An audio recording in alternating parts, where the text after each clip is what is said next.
Hallo und willkommen. Ich begrüße Sie ganz herzlich zu KathTalk. Mein heutiger Gast ist Bischof Menghisteab. Er ist Erzbischof von Asmara, der Hauptstadt von Eritrea.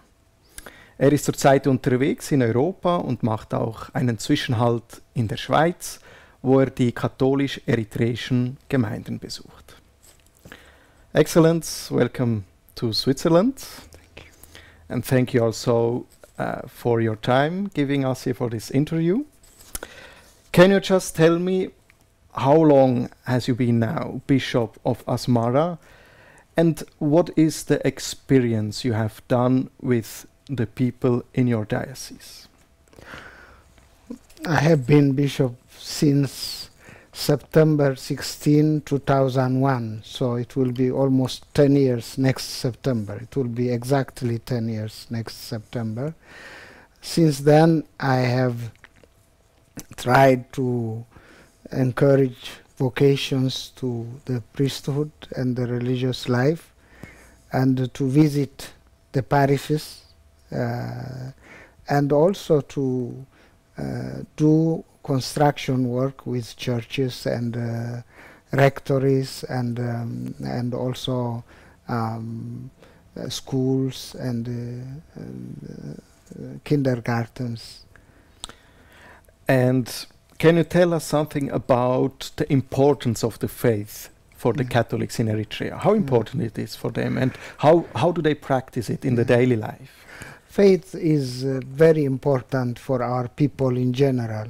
I would say even for Muslims and Christians in general, God has a central place.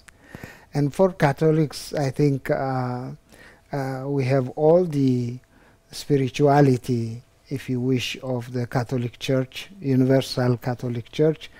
And for us, belonging to the Eastern tradition, Eastern Rite, we have a special devotion to Mary, for instance, to Our Lady, and our parents, our priests and nuns all encourage us to pray to Our Lady, to say the Rosary, and to always, be close to her wherever we are, in church or outside of church.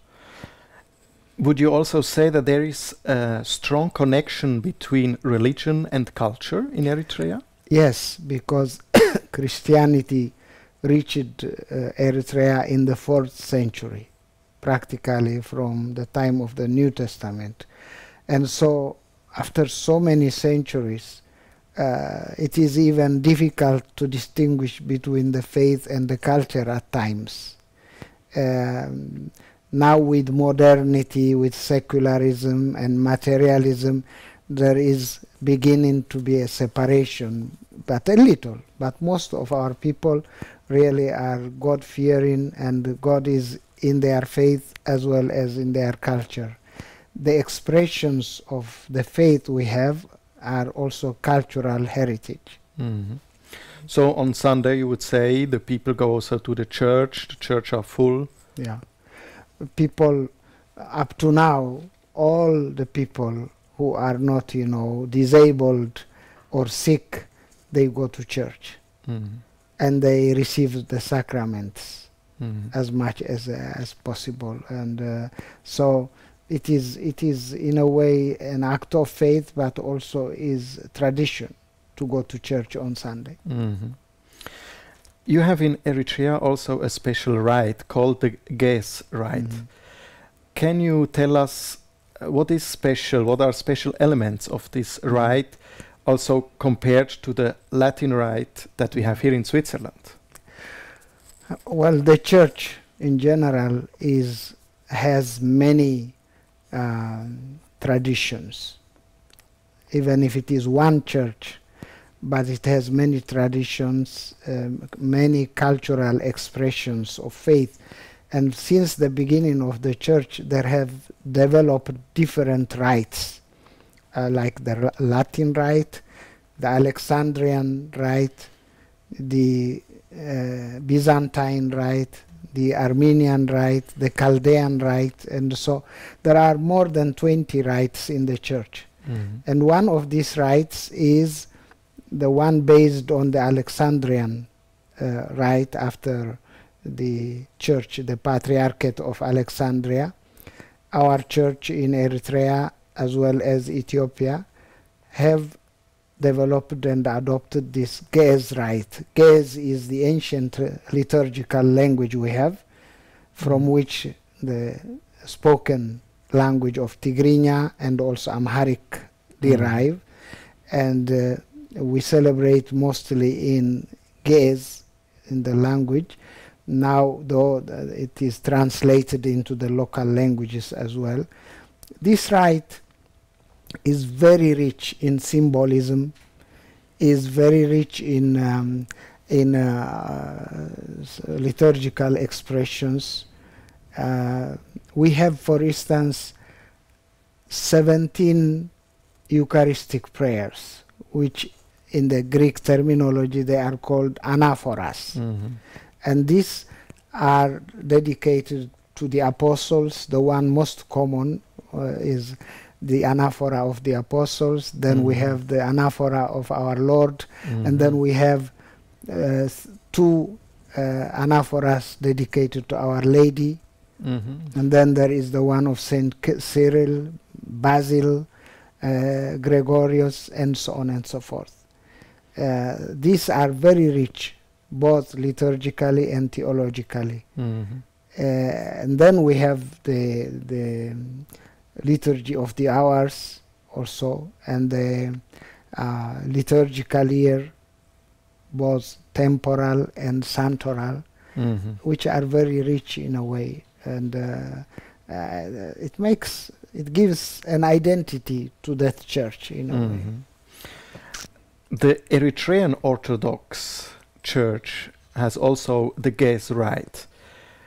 Is it the same rite, or are there also some differences?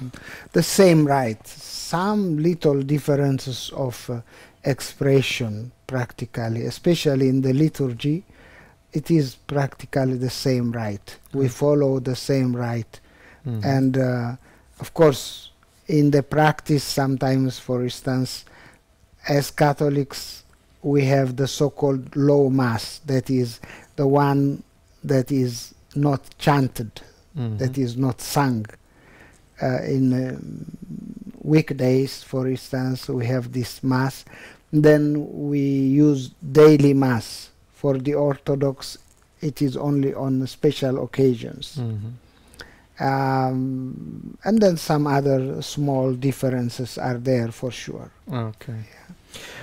You have also special liturgical music. You have special instruments. Can you tell us something about that? Yes, the liturgical music is inspired by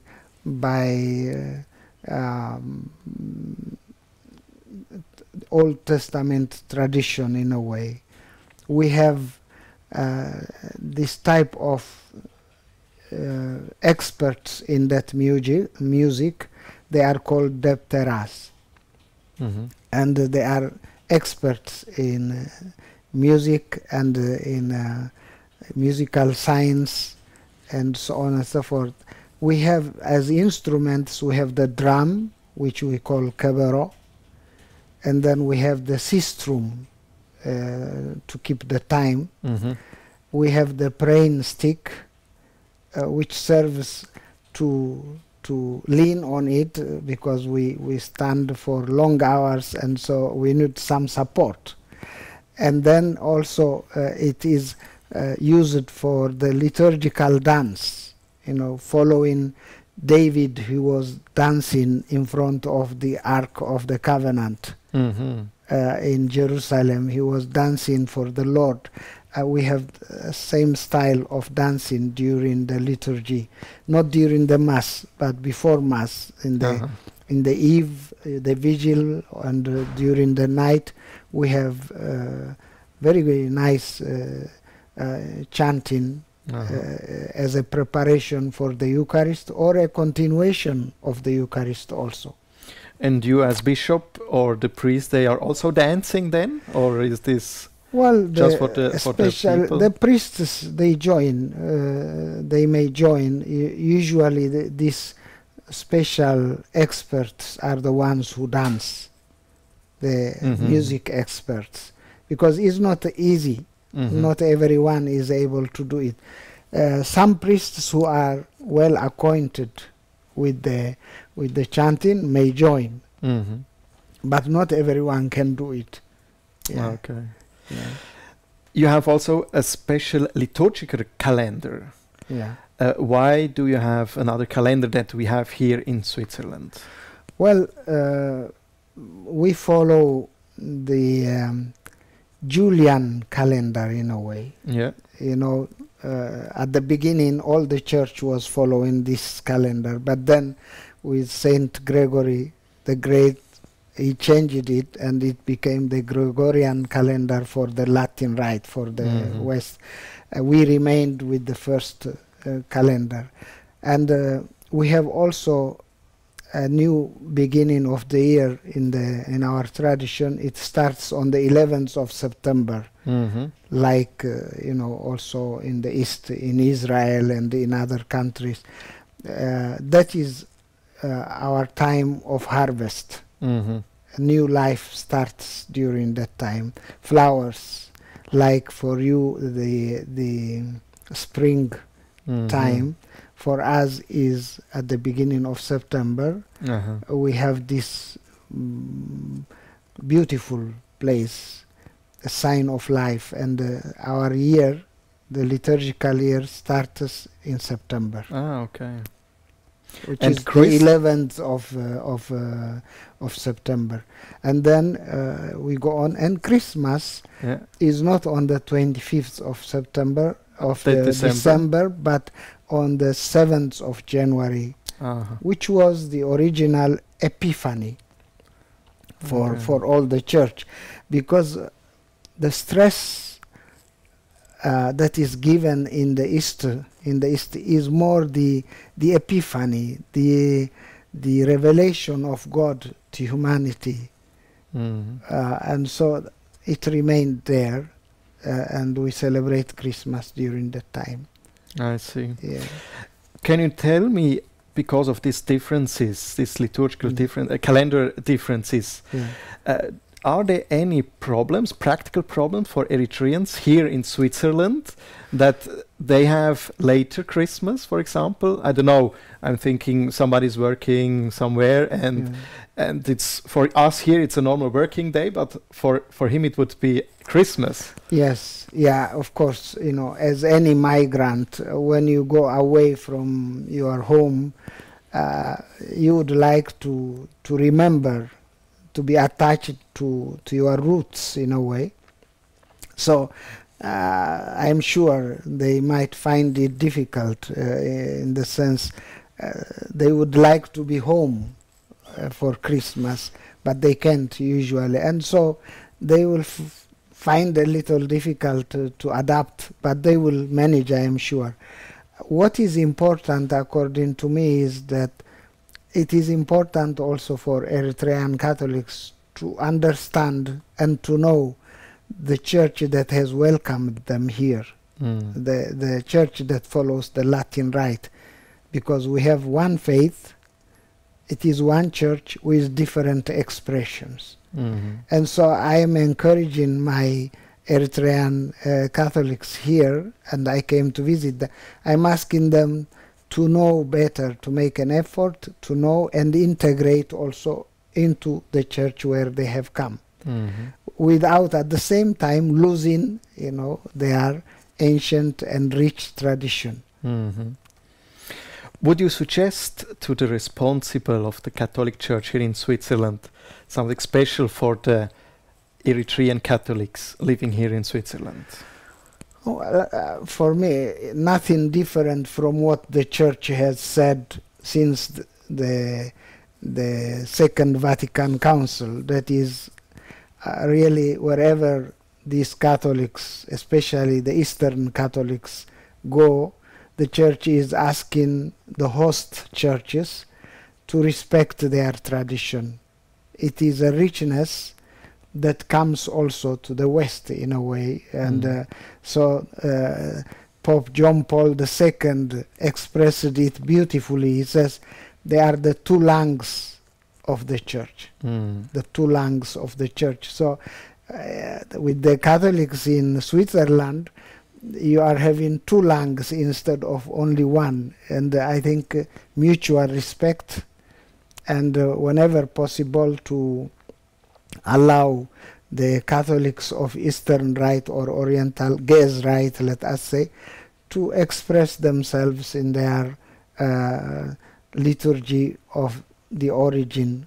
And at the same time, though, it's good also they make an effort to understand and participate in the parishes close to their homes and to their work. Excellent. Thank you very much for this interview. Auch Ihnen, liebe Zuschauerinnen und Zuschauer, danke für das Dabeisein. Es würde mich freuen, wenn Sie beim nächsten KathTalk auch wieder dabei sind.